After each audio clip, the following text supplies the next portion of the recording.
креаторот на човештвото, Енки, секогаш покажува еден вид на емпатија кон човештвото.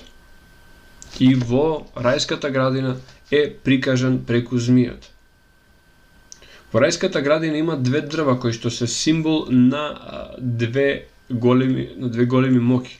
Дрвото на спознавањето на доброто и на злото е всушност тоа што тие клонирани суштества од стерилни ги прави сексуални.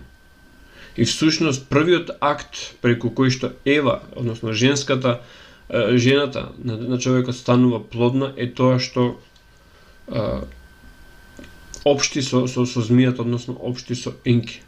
Како тој процес е направен, како тој блок генетски што го имаат хибридите да бидат неплодни е совладан, се уште немам најдено